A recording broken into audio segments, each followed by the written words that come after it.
ભાઈ હા ખેગાજી ચમ જ આટલા બધા મૂડમાં છો? ખરેખર ખેગાજી હા આ દાડો જબર ઉગ્યો છે ચમ જબર દાડો તો રોજ ઉગે છે ભાઈ.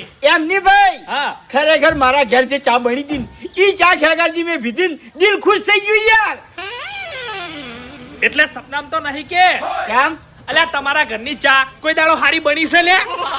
એટલે ખેગાજી મારા ઘરની ચા પહેલા હારી ના બનતી ઈ હું માનું છું પણ હાલ મારા ઘેર જે ચા બને છે ને ઈ આખા ગામમાં નહીં બનતી. અરે તમારા ઘેર ચા પહેલાય હારી નથી બનતી કે હાલે હારી નહીં બનતી અને તમારે ચા પીવું હોય ને તો ખાલી હેડો મારા ઘેર. અરે એક નંબર ચા પાવું તમામ ભલા આદમી.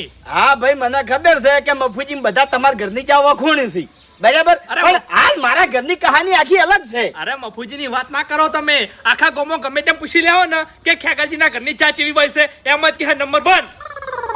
એવું છે એમ? હા એટલે તમારે બધાને પૂછવું છે?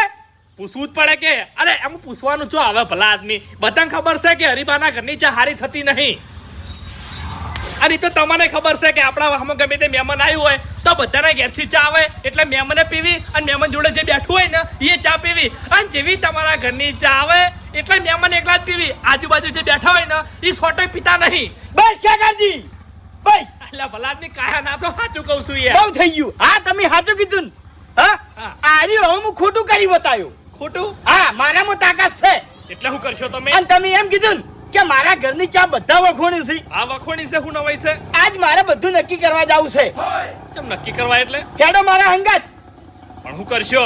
આપણે ગામમાં ગમે અને પૂછા કે ભાઈ ખેગાજી ઘરની ચા કેવી બને છે અને એરો કહે હારી તો હું માની લેયો. તો શરત પાડવી છે એમ ને? હા સરસ પાડવી છે. અરે કશો વાંધો નહીં, હું તૈયાર છું. પેલા મારા ઘરની ચા પાવું અને પછી બધા લઈને તમારા ઘેર આવું ચા પીવા હેડો. એવું છે ને? હા આઈ જો હાડો. હા હેડો.